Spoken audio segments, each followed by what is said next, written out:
नमस्कार, मेरा नाम ज्ञानेश्वर है और आपने देखना शुरू किया है लाइव सिटीज। मेरे साथ न्यूज रूम में है पटना हाईकोर्ट के जाने माने अधिवक्ता देव प्रकाश सिंह साहब। और आज एक ऐसी खबर बिहार के लैंड ऑनर्स को, जो जमीन के मालिक है, वैसी जमीन जो नदी किनारे है, या वैसी जमीन जब नदी प्रवाह में होती है तो नदी के भीतर चली जाती है, और जब नदी दूर जाती है तो जमीन निकल आती है। उनके लिए देखिए, नदी किनारे जो जमीन है उनकी रजिस्ट्री भी होगी, नक्शा भी पास होगा। पटना हाई कोर्ट ने साफ साफ कह दिया है, लैंड पोजेशन सर्टिफिकेट भी मिलेगा। यह बड़ा फैसला। और कहा यह जाता है कि बिहार में जितनी जमीन है उनमें 20% जमीन जो है वह नदियों की जमीन या नदी किनारे जमीन, लेकिन उसका स्वामित्व किसी न किसी के पास तो है। देखिए, अभी हाल में ही विवाद उठा था जब प्रशांत किशोर पटना में गंगा किनारे अपना कैंप लगा रहे थे। सरकार का कहना था यह जमीन हमारी है, इसका सर्वेक्षण नहीं हुआ, यह दूसरी बात है। और किसान का कहना था यह जमीन हमारी है। देखिए, जब हम इतिहास में जाते हैं और हम देखते हैं 1905 से 1915 तक जो सर्वे हुआ, देश में सर्वे हुआ, अंग्रेजों ने कराया था, उन्होंने नदी किनारे की जमीन को छोड़ दिया था। लेकिन अब पटना हाईकोर्ट कह रहा है कि नहीं, इसका भी मालिकाना किसी को है तो आप होली मना लेंगे। देखिए, कई शहर ऐसे, छपरा शहर ऐसा है जो नदी की जमीन पर ही बसा है, खगड़िया का बड़ा भूभाग ऐसा है, लखीसराय है, पटना शहर में ही देखिए मंदिरी मोहल्ला है, तमाम बड़े मोहल्ले हैं जो नदी की जमीन पर बस गए। वहां तो जमीन के नक्शे पास हो जाते हैं, लेकिन अब भी तो पटना हाईकोर्ट ने बड़ा फैसला सुनाया है। और वैसे जमीन मालिक जिनकी जमीन नदी किनारे, वह परेशान रहते हैं कि उन्हें एलपीसी नहीं मिल रहा है, उनके जमीन की जमाबंदी नहीं हो रही है। अब सब कुछ होगा, नक्शा भी पास होगा। यह कैसे और क्यों हुआ बताएंगे देव प्रकाश सिंह साहब। बहुत बहुत स्वागत देव प्रकाश जी। जी धन्यवाद। जी, आज का समय कुछ खबर ऐसा है जी कि बिहार के बहुत सारे भूस्वामी जमीन मालिकों के लिए सही माने में फागुन का होली हो जाएगा। जी बिल्कुल।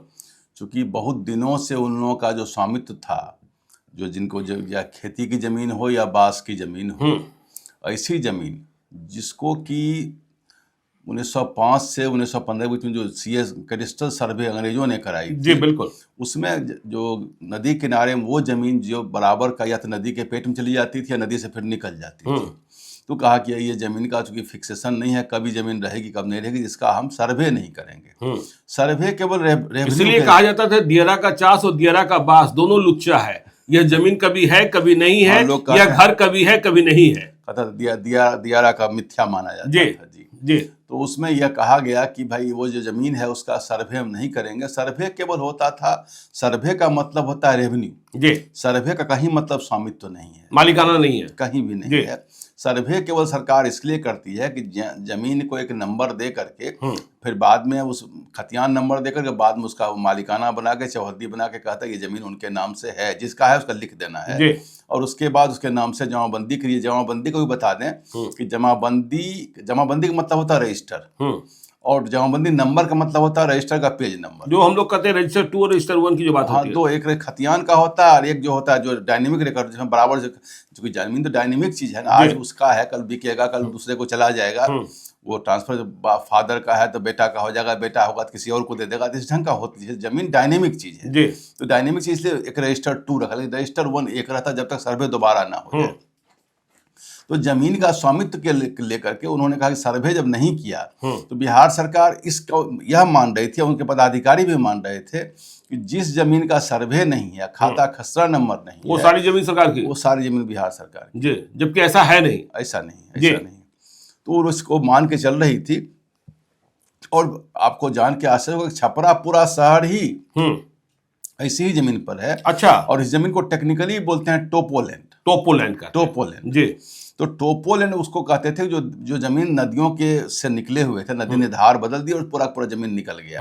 पटना गंगा पथ भी निकल गया आपका, बिल्कुल। ऐसे बहुत सारी जमीन निकल गई जो आप जमीन चर्चा कर रहे थे। हाँ, जो बिहार जनसुराज जो सत्याग्रह आश्रम चल रहा है प्रशांत किशोर का, अब उसमें क्या है कि बहुत सारे लोग जो हैं जी जिनका मकान था, खेती कर रहे थे, बल्कि पूरा जो तरबूज और ककड़ी और परवल इसकी जो खेती होती है वैसे ही जमीन पर होती है, जी जो जिसमें बालू बहुत ज्यादा है। तो वो जमीन किसी न किसी को था, जो हर बार किसी को अलॉटमेंट होता था, जमीन बहुत सस्ती जमीन बिकती थी वो सब। लेकिन अब इसमें जो बहुत लोग जो 100-100 साल जमीन पर रह रहे हैं, मकान बना कर रह रहे हैं, मार्केट बना लिए हैं, दिक्कत तब हो रही थी जब वो जमीन बेचते थे या ट्रांसफर करते थे। कहते ट्रांसफर करिएगा तो लीगल हो जाएगा, लेकिन है बिकती ही नहीं थी वो तो, 1000 रुपए के पेपर पर लोग कर लेते थे। तो सरकार पूरा बरहिया शहर इतने दिनों से जमीन रजिस्ट्री होती ही नहीं है। इतने दिनों से जी सरकार इसको निराकरण क्यों नहीं कर, समाधान क्यों नहीं निकाल रही थी? आश्चर्य की बात है। इतनी बड़ी बात भी नहीं थी, समाधान निकालना चाहिए था, लेकिन सरकार भी कुछ करके ऐसे प्ले को छोड़ देने से करप्शन बढ़ता है और लोग जहां तहां तबाह होते हैं। इन चीजों को समाधान, जहां जहां भी ग्रे एरिया को समाधान कर देना चाहिए। अब सरकार ने बीच में क्या किया कि इसमें और कोढ़ में खाद डाल दिया। उसने क्या कहा कि ये 20 जुलाई 2017 से कहा कि इस टोपोलैंड का रजिस्ट्री रिटर्न नहीं होगा, नो ट्रांसफर पॉलिसी, हाँ, सेल ट्रांसफर नहीं होगा, कोई रजिस्ट्री नहीं होगा। सारे रजिस्ट्रार को, डिप्टी रजिस्ट्रार जितने भी हैं, सबको लेटर चला गया यहाँ से बिहार सरकार से कि कोई भी जमीन का ट्रांसफर आप नहीं करिएगा, सेल में कोई आदमी खरीद बिक्री नहीं कर सकता है। अब ये एक और झमेला हो गया। लोग इतने 100 साल से रहते आ रहे हैं, तो लोग चले गए। उस सत्येंद्र कुमार का केस था, जस्टिस चक्रधारी शरण सिंह के पास चले गए, रजिस्ट्री हमारा नहीं हो रहा है, तो ट्रांसफर जमीन का नहीं होगा तो हमारे तो इकोनॉमी हमारी बैठ जाएगी। बिल्कुल, सरकार का रेवेन्यू जाएगा, लेकिन हम जब नहीं बेचेंगे तो हमें पैसा कहाँ से है? तो लोग चले गए। तो ऑनरेबल पटना हाईकोर्ट ने उस केस में कहा कि रजिस्ट्री कैसे रुक सकता है? अच्छा, रजिस्ट्री नहीं रुकी जा सकती। रजिस्ट्री तो मान ली, रजिस्ट्री है क्या? गवर्नेंस ऑफ रिकॉर्ड्स है। आपने कोई पेपर दिया, उसको रजिस्टर्ड कर दिया, उसको अपना फीस सरकार ले लेती है। रजिस्ट्री का कहीं मतलब ऐसा नहीं है कि रजिस्ट्री लीगलिटी को डिसाइड करती है, टाइटल को डिसाइड करती है। अच्छा, रजिस्ट्री टाइटल को डिसाइड बिल्कुल नहीं। कोई तो बार-बार आप करते हैं। रजिस्टर्ड प्लॉट तब गांधी मैदान रजिस्ट्री करा ले सकते हैं, उसमें कहीं कोई दिक्कत नहीं है। हो भी गया था जी बिल्कुल। तो उस रजिस्ट्री से कैसा नहीं कि मालिकाना आपको मिल जाए। मालिकाना को तय करने के लिए और जब विवाद होता है तो उसका एकमात्र डोमेन है सिविल कोर्ट। एग्जीक्यूटिव जब भी उसके डोमेन में आना चाहते हैं तो कई बार हाई कोर्ट ने कहा है कि सेपरेशन ऑफ पावर में ओनरशिप के विवाद के लिए जब होगा तो सिविल कोर्ट ही होगा, आपका उसमें कोई राइट नहीं बनता है, कोई कार्य क्षेत्र नहीं बनता है। और जो जमाबंदी है और जो इनका रिसीट है, रेंट रिसीट है, वो केवल रेवेन्यू रिकॉर्ड्स के लिए। अब रजिस्ट्री के लिए उन्होंने कहा कि रजिस्ट्री से आप कहाँ तय कर रहे हैं कि कौन जमीन का मालिक है और कौन उसका कौन लीगल है कौन नहीं है? आप तो जो रिकॉर्ड दे रहे हैं रजिस्ट्री कर दे रहे हैं। तो आप इस ग्राउंड पर ऑन दिस ग्राउंड की एक लेटर यहाँ चला गया बिहार सरकार से, उस लेटर को उन्होंने क्वेश कर दिया। अच्छा, जी कहा कि लेटर इलीगल है, सेटिसाइड कर दिया। जो 2017 का जो हाँ और वो आदेश हो गया था 11 फरवरी 2022 को। 11 अगस्त को ना? नहीं, 11 फरवरी 2022 को। जी, उन्होंने कहा कि आप रजिस्ट्री करिए, नहीं रोक सकते हैं, अलाउ कर दिया। 16 अगस्त 2022 को बिहार सरकार ने वो लेटर विड्रॉ कर लिया जो रजिस्ट्रार लोगों को दिया था और रजिस्ट्री अलाउ कर दिया। अच्छा, लेकिन अलाउ तो कर दिया।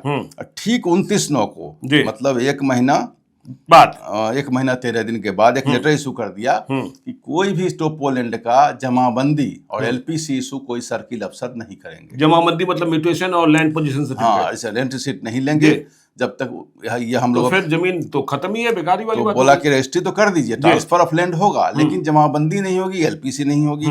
अब कोई नक्शा पास करने कॉर्पोरेशन में जाए, कॉर्पोरेशन कह दे कि हम एलपीसी लाइए, जो उसमें बिल्डिंग बायलॉज में लिखा हुआ है। बिल्कुल, अब ये सब रिकॉर्ड चल दीजिए हमको। अब उसमें लॉ में थ्योरी है, लॉ ऑफ इम्पॉसिबिलिटी। वो रिकॉर्ड, वो के पेपर आप नहीं मांग सकते किसी के साथ पास जो हो ही नहीं सकता। अब अभी बहुत सारे रजिस्ट्री में लोग कहते हैं कि आधार कार्ड से सीडेड नहीं है, आधार कार्ड का नंबर नहीं है। जब आधार कार्ड था भी नहीं तब भी। बिल्कुल, एक केस हम भी देख रहे थे तो उसमें कहा कि डेथ सर्टिफिकेट नहीं है। अब डेथ सर्टिफिकेट बनना कब से शुरू हुआ है?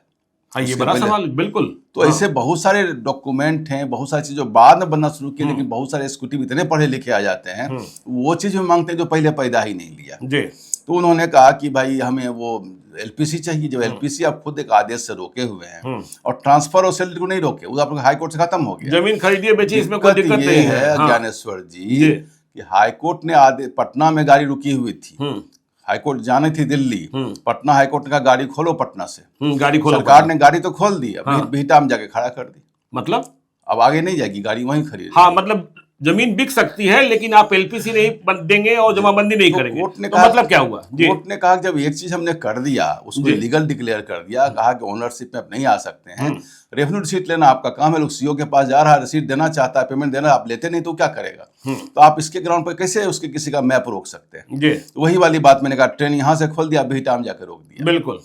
तो इस ढंग की बात हो गई, तो उसमें फिर एक केस हो गया, और एक वो केस था श्याम चंद्र भर से स्टेट ऑफ बिहार करके, उसमें उन्होंने कोई जमीन लिया था छपरा में, जिसका वो अप्रूवल के लिए गए थे, तो उनको कहा कि आप एलपीसी लाइए और rent receipt up to date paid लाइए, तो कहा ये तो हम ला ही नहीं सकते, हमारे पास तो है ही नहीं, law of impossibility, law of impossibility, हम कहाँ से ला के देंगे आपको?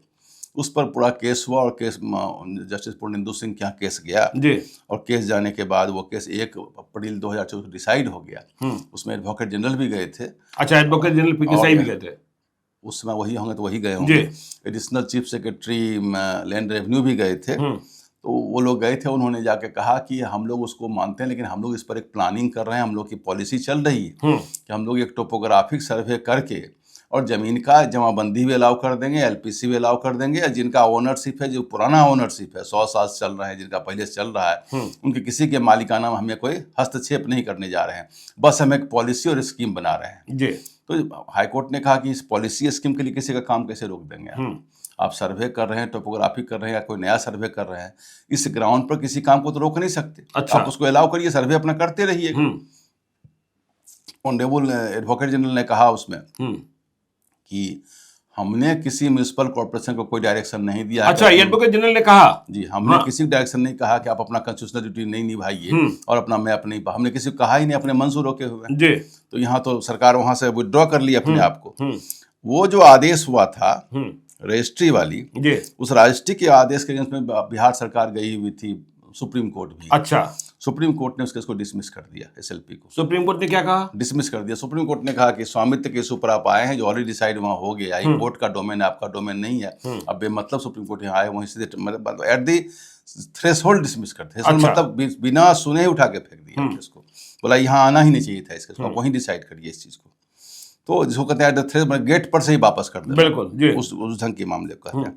अब उसके बाद ये लोग फिर जो ये मामला था एलपीसी वाला और मैप वाला, छपरा, उसमें Chhapra municipal commissioner, Chhapra municipal corporation चली गई एलपीए में। एलपीए कहते हैं इंट्रा कोर्ट अपील को, जो रिट के बाद वो अपील होता है। अच्छा, वो अपील जॉर्ज 5 जब आए थे तो पटना हाई कोर्ट को मिला था कि भाई रिट के बाद भी एक अपील दिया जाए हाई कोर्ट को, तो एलपीए दिया गया। उसमें एलपीए में गए, LPA justice acting chief justice जो हैं आशुतोष बाबू और उनके जस्टिस पारस सारथी की बेंच में 30 तारीख को सुनवाई थी। 30 जनवरी को सुनवाई थी। उन्होंने सुनवाई में कहा कि भाई हमें तो पता ही नहीं था, पूरा शहर बसा हुआ है टोपोलेन पर, आप इसको रोक के बैठे हुए हैं।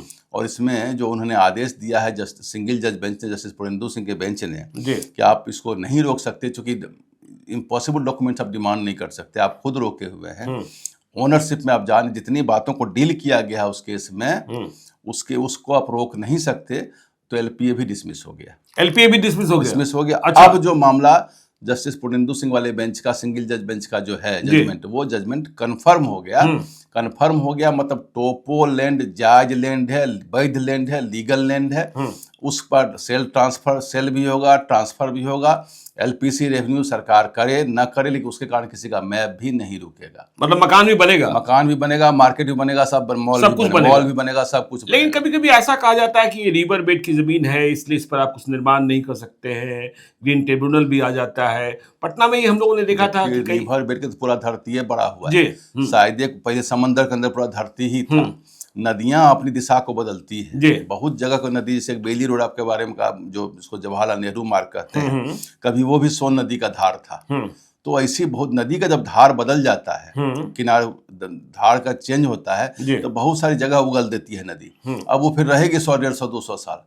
इस ग्राउंड पर तो आप नहीं रोक सकते उस चीज को ना, बिल्कुल, कि अब नदी फिर आ जाएगी। आपने रोड, खुद सरकार ने रोड बना दिया है, जो गंगा पथ है, मेरीन ड्राइव रोड, गंगा पथ बनाए हैं ना। तो गंगा पथ बनाए, काहे बनाए? नहीं बनाते रोड, इतना पैसा क्यों खर्च किए? वो तो टोपोलैंड है। तो टोपोलैंड का मतलब जो अनसर्वेड लैंड, जिसको अंग्रेजों ने छोड़ दिया था, जो नदियों से निकली हुई जमीन है, चाहे वो भागलपुर की हो, लखीसराय की हो, समस्तीपुर की हो, खगड़िया की हो, और छपरा की और ऐसे और भी जो शहर है जी। जिसको टोपोलैंड कहते हैं, ऐसे जमीन को लीगलिटी मिल गई है। जो लोग काबिज हैं, जो लोग मालिकाना हक में हैं, जो बहुत दिनों से उस पर मकान बना के रह रहे हैं या खेती कर रहे हैं, उनको मालिकाना हक अब मिलेगा। पटना उच्च न्यायालय ने उनके मालिकाना हक पर मोहर लगा दिया है। मतलब यह भी हुआ ना कि बिहार लैंड सर्वे जो चल रहा है उसमें अब हम यह बता पाएंगे कि यह जमीन भी हमारी है और इसका भी सर्वे होगा। जी, तो बताएगा टोपोलैंड है, खाता खसर नंबर नहीं है, लेकिन हम हैं, ओनरशिप में है, जी। हम मालिकाना में, हम काबिज, हम कितने दिनों से खेती कर रहे हैं और हम इतने दिनों से हमारा मकान बना हुआ है। अच्छा जी, ठीक है, चलिए। तो देखिए ये बड़ी सौगात। देखिए पटना हाईकोर्ट ने एक आदेश दिया है कि जो नदी किनारे जमीन है उसका मालिकाना हक भी है और उसका नक्शा भी पास होगा, जमाबंदी भी होगी। तो सचमुच होली के पहले फगुआ जो ऐसे मालिक है उनके लिए तो वहीं गया है। हम ऐसी ही खबर जो जनोपयोगी है हम बताते रहते हैं। देव प्रकाश सिंह साहब हमारे साथ जुड़ते रहते हैं। आप देखते रहिए लाइव सिटीज को। यदि अब तक आपने हमारे यूट्यूब चैनल लाइव सिटी को सब्सक्राइब नहीं किया है तो जरूर कर लीजिएगा और इस वीडियो को आप फेसबुक पेज के माध्यम से पेज को लाइक कीजिएगा। हैंडल एक्स पर भी हमें फॉलो कीजिए। धन्यवाद।